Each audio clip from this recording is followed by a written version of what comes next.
अरे कर्मजली, कहाँ मर गई? सो गई क्या? तुझे पता नहीं तेरी लल्ला के उठने का टाइम हो गया है? दूध लेकर आ। अभी तक चाय नहीं बनी। चूल्हे ने पकड़ लिया क्या? चाची की आवाज सुनकर गिलास में चाय डालती छवि के हाथ हल्के से कांपे। चाय उसके हाथ पर गिर गई, पर उसने जल्दी से चाय उठाई और चाचा चाची को देने चल दी। 2 घंटे से चाय बना रही है। अब लल्ला का दूध भी तैयार रख, उठता ही होगा। और टाइम पर नजर रखा कर। तेरे चाचा जी ने काम पर भी जाना है। नाश्ता कब बनाएगी? कोई काम समय पर नहीं करती। चाची चाय पकड़ते हुए बोली। चाचा चुपचाप हमेशा की तरह फोन में बिजी था। उसने आकर जल्दी से गैस पर एक तरफ सब्जी रखी और दूसरी तरफ रोटी बनाने लगी। नाश्ता बनाने के बाद उसने जल्दी से झाड़ू लगाया। उसका कजिन संजय उठ गया था। वो जानबूझकर उसके आगे घूमता ताकि उसे झाड़ू लगाने में देर लगे और उसकी माँ से डांट पड़े। पर वो कुछ नहीं कहती थी, कभी नाराज नहीं होती थी। सारा काम करके वो स्कूल के लिए तैयार हो गई। बस एक स्कूल ही था जहां जाने की इसे जल्दी रहती थी। वो बिहार के छोटे, वो राजस्थान के एक छोटे से शहर में रहते थे। इसके पापा ट्रक ड्राइवर थे, दूसरे राज्यों में ही सफ़र पर रहते थे। स्कूल में वो साल भर की फीस दे जाते थे। वो महीने में एक आध बार घर आते थे और छवि के खर्चे के तौर पर चाचा को पैसे दे जाते थे। पर इसे कभी किसी ने कुछ नहीं दिया, ना इसने मांगा। ये पढ़ने में अच्छी थी और स्कूल टीचर बनना चाहती थी। स्कूल में पूजा इसकी बेस्ट फ्रेंड थी। उसकी मम्मी इसके लिए खाने को रोज़ कुछ न कुछ भेजती थी। स्कूल अच्छा लगने का एक कारण पूजा भी थी। वक्त बदला, ये बड्ढी हो गई। इसने 12वीं के पेपर दे दिए थे। रिजल्ट आना रहता था। इसका कजिन संजय बड्ढे शहर में पढ़ने चला गया था। फिर एक दिन अचानक इसे हॉस्पिटल से फ़ोन आया कि इसके पापा का एक्सीडेंट हो गया है। ये चाचा चाची के साथ हॉस्पिटल पहुंची तो वहां पापा की जगह पापा की लाश मिली। वहीं लाश के पास एक अमीर बूढ़ा खड़े था।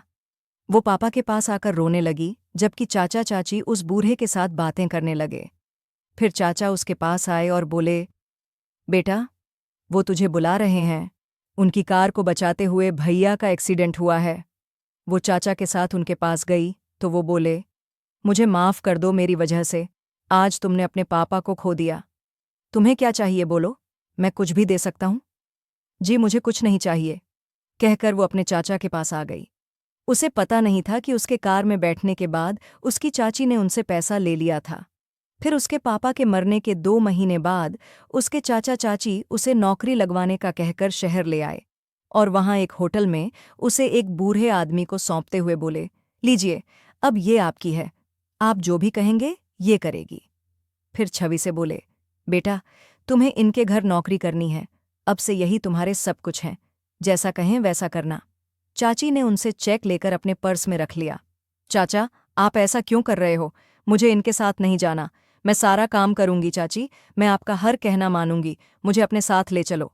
छवि चाची का हाथ पकड़ दी आँच कर रो पड़ी। लेकिन चाची उसे कार में धकेल उससे हाथ छुद्धाकर चली गई। देखिए, मैंने इसकी पूरी कीमत दे दी है, इसीलिए आइंदा मुझे अपनी शक्ल न दिखाना, कहकर वो कार की पैसेंजर सीट पर आकर बैठ गए और ड्राइवर को कार चलाने को कहा। छवि जोर जोर से चिल्ला रही थी, चाचा चाची, चुप हो जाओ, चिल्लाने का कोई फायदा नहीं है। जिन्हें तुम इतना रो रो कर बुला रही हो वो तुम्हें हमारे मालिक को बेच गए हैं। मैंने खुद उन्हें चेक दिया है, उन्होंने खुद माना है कि अब उन्हें तुमसे कुछ लेना देना नहीं है, उस बूढ़े ने कहा। उसकी बात सुनकर छवि चुप हो गई। आखिर वो कर भी क्या सकती थी? सफ़र लगभग 6 घंटे का था। उन्होंने आधे रास्ते जाकर होटल में खाना खाने के लिए कार रोकी, पर वो नहीं उतरी। सफ़र बहुत लंबा है, कब तक भूखी रहोगी? बूढ़े ने कहा, पर वो अपनी जगह से नहीं हिली। तब वो दोनों बारी बारी अपना खाना खाकर उसके लिए खाना पैक करा लाए, पर उसने खाना तो दूर उसकी तरफ देखा भी नहीं। वो फिर चल पड़े। वो सो गई। उसे पता ही नहीं चला कब वो अहमदाबाद पहुंचे। कार के रुकने से उसने आंखें खोलीं। उसने देखा कि शाम हो गई है, हल्का अंधेरा भी हो गया है।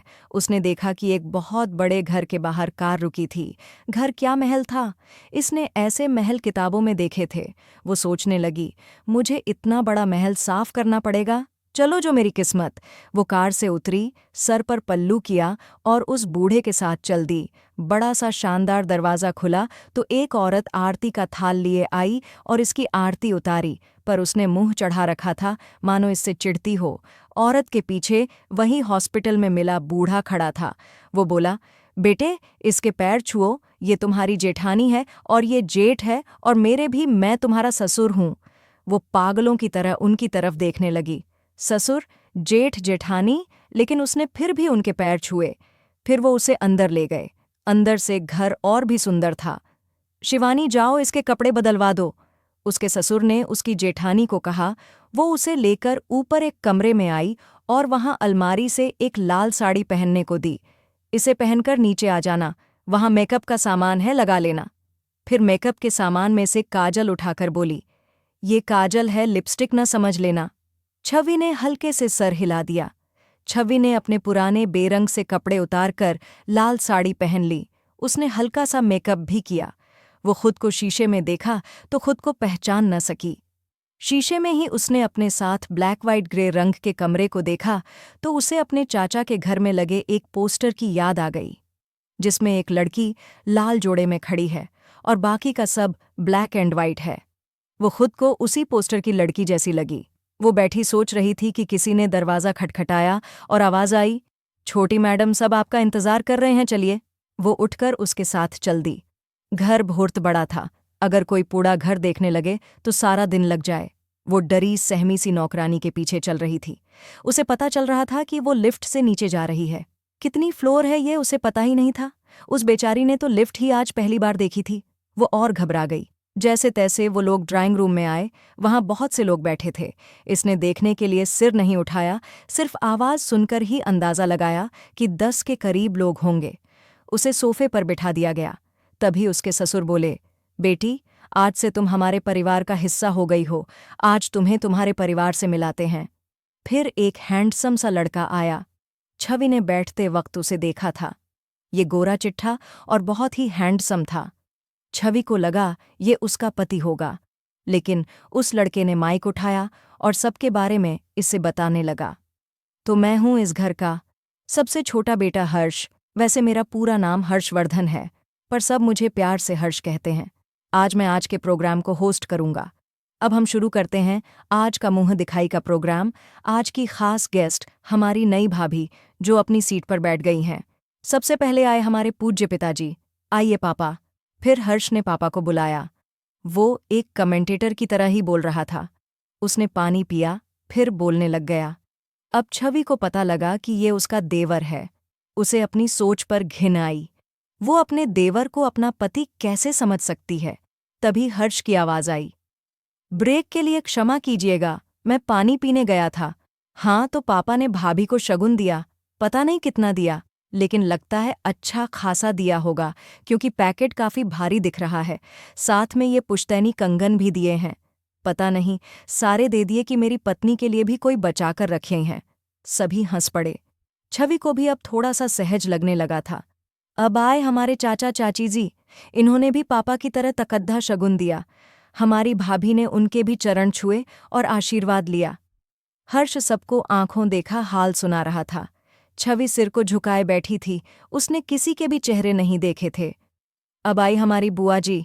ये भी इसी घर में रहती हैं। इन्होंने ही हमें माँ की तरह पाला है। अब बुआ ने भी शगुन दिया। उन्होंने पल्लू में छुपा के दिया, पता नहीं कम है कि ज्यादा। हर्ष ने हंसते हुए कहा। अब आ रहे हैं हमारे बड़े भैया और भाभी जी। भैया ने शगुन दिया और खड़े हो गए, पर भाभी ने बड़े प्यार से छोटी भाभी का पल्लू ठीक किया, उसके कान में कुछ कहा और शायद उसे कह रही हैं, तेरे कंगन मेरे कंगन से बड़े कैसे। हाँ हाँ हाँ, joke on off the day, कहकर उसने सभी को हंसा दिया। अब एंड में ये हमारे चाचा जी की छोटी बेटी निम्मी, और ये है हमारा इकलौता भतीजा प्रताप। इनके अलावा चाचा की बड़ी बेटी है सिम्मी, वो पढ़ाई के कारण नहीं आई। निम्मी और मैं, हम दोनों कॉलेज में पढ़ते हैं। हमारे एग्ज़ाम बाद में हैं।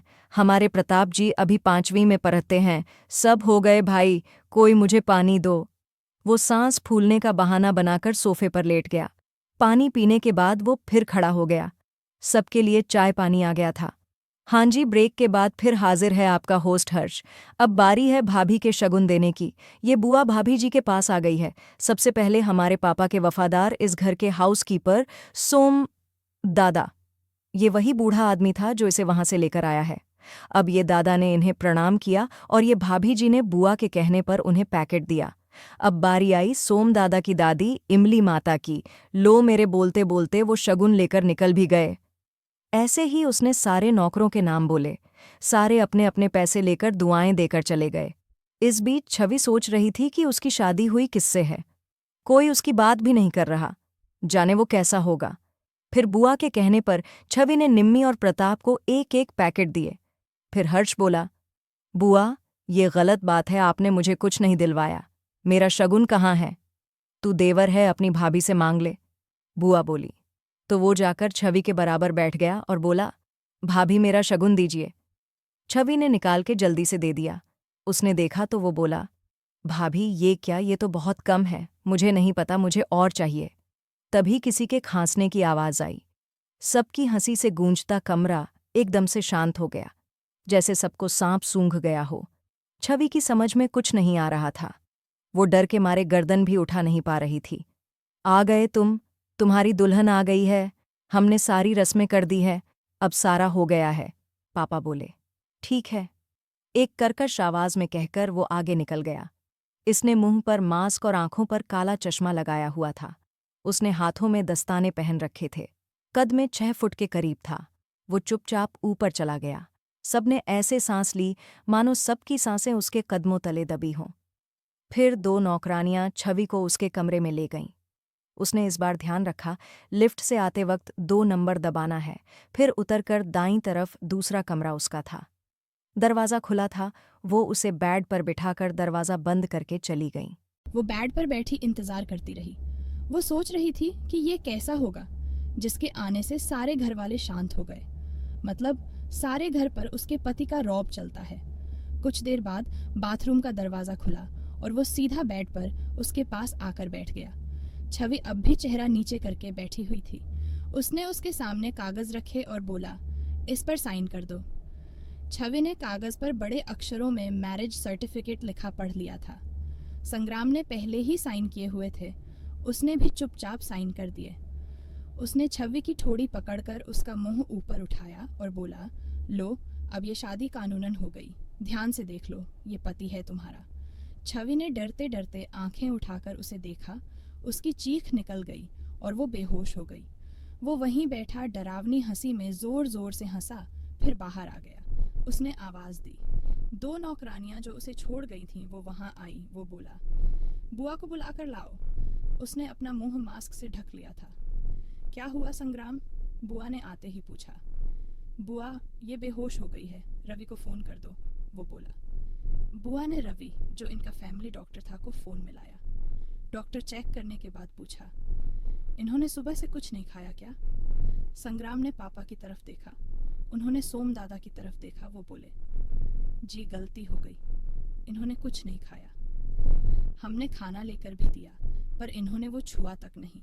यहाँ आकर मैं काम में लग गया सो भूल गया। जाओ, जाकर खाना लेकर आओ। तुम सबको अपना खाना याद रहा, किसी को ये नहीं याद रहा कि इसने खाना खाया है या नहीं। पापा जी ने सबको डांटा। वो जानते थे कि अगर संग्राम को गुस्सा आ गया तो वो सबका खाना बंद कर देगा। छवि को होश आ गया था। उसने देखा कि सभी उसके आसपास इकट्ठे थे। उसके होश में आने पर संग्राम बोला, खाना लाओ, आप सब भी जाकर रेस्ट करो। सबके जाने के बाद अब छवि और संग्राम ही अकेले रह गए थे। संग्राम ने खाना उसकी तरफ बढ़ाते हुए कहा, खाना खा लो। तुमने किसी को बताया क्यों नहीं कि तुम्हें भूख लगी है? तुम मेरी पत्नी हो, संग्राम सिंह की पत्नी, इसलिए तुम इस घर की मालकिन हो। तुम्हें किसी से डरने की जरूरत नहीं है। छवि ने हाँ में सिर हिलाया। छवि ने खाना खाने लगी। तुम मेरी शक्ल देखकर डर गई थी? हम? उसके खाना खाने के बाद संग्राम ने पूछा। नहीं, मैं नहीं डरी। मैं क्यों डरूं? वो अचानक देखकर घबरा गई थी। तो तुम्हें मेरे ऐसे चेहरे से कोई डर नहीं है? तुम्हारे सामने मैं ये मास्क उतार सकता हूँ? संग्राम ने पूछा। जी, छवि धीरे से बोली। उसने खुद को उसका चेहरा देखने के लिए तैयार कर लिया था। उसकी रजामंदी मिलते ही उसने मास्क उतार दिया और छवि के सामने खड़ा होकर बोला, अब देखो। छवि ने हिम्मत करके उसकी तरफ देखा। उसका आधा चेहरा बिल्कुल जला हुआ था। वो एक तरफ से बिल्कुल ठीक लगता था, जबकि दूसरी तरफ से बहुत ही डरावना। चेहरा जलने की वजह से खुरदरा हो गया था और एक आंख भी नकली है। कभी मैं भी हर्ष की तरह सुंदर था। एक रात मैंने बहुत पी रखी थी, होश नहीं था। मेरे कमरे में आग लग गई थी। जब तक मुझे कोई बचाता तब तक मैं काफी जल गया था। मेरे दोनों बाहें और हाथ पूरी तरह जल गए थे। कई दिन हॉस्पिटल में रहने के बाद होश आया। जब मैंने खुद को पहली बार देखा तो तुम्हारी ही तरह चिल्लाया था। धीरे धीरे आदत हो गई। पहले मैं बाहर नहीं जाता था, पर कंपनी संभालनी थी तो अब मुंह ढककर चला जाता हूँ। उसने अपनी सारी कहानी सुना दी। छवि उसके चेहरे को हाथ लगाकर देखने लगी। दूर रहो, मुझे छूने की कोशिश न करना, कभी नहीं, कहकर वो उठा। उसने बर्तनों को पैर मार दिया। सारे इधर उधर बिखर गए। फिर वो बोला, सो जाओ, कहकर वो वहां से चला गया। छवि को समझ ही नहीं आया कि ये सब क्या हुआ। वो तो छूकर उसे बताना चाहती थी कि उसे कोई फर्क नहीं पड़ता, लेकिन उसने ऐसा क्यों किया? फिर उसने खुद को ही समझाया, इस तरह खुद को बदसूरत देखकर हर किसी की मानसिक हालत बिगड़ सकती है। इसने जाने कैसे खुद को संभाला होगा। ठीक है, मैं उससे कह दूंगी कि मुझे पहले ही बता दें कि उसे क्या क्या पसंद नहीं है। मैं वो नहीं करूंगी, उसके दुख को और नहीं बढ़ाऊंगी।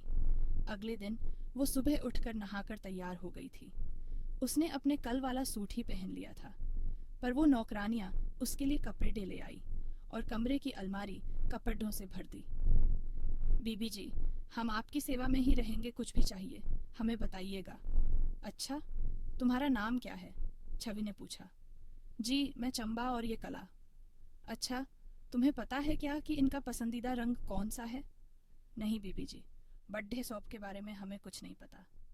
हम नई आई हैं, आप बुआ जी से पूछिएगा, उन्हें सब पता होगा, चंबा बोली। छवि सोचने लगी कि शायद अब इन्हें रंगों से प्यार ही न हो। इतनी बेरंग जिंदगी में कोई रंगों को पसंद कैसे कर सकता है? मैं उनसे पूछूंगी भी नहीं, कहीं वो ये न समझ ले कि मैं उसका मजाक उड़ा रही हूँ। नहीं, मैं ऐसा कुछ नहीं करूंगी जिससे उन्हें गुस्सा आए। अब अगर शादी हो ही गई है तो मैं पूरे मन से निभाऊंगी।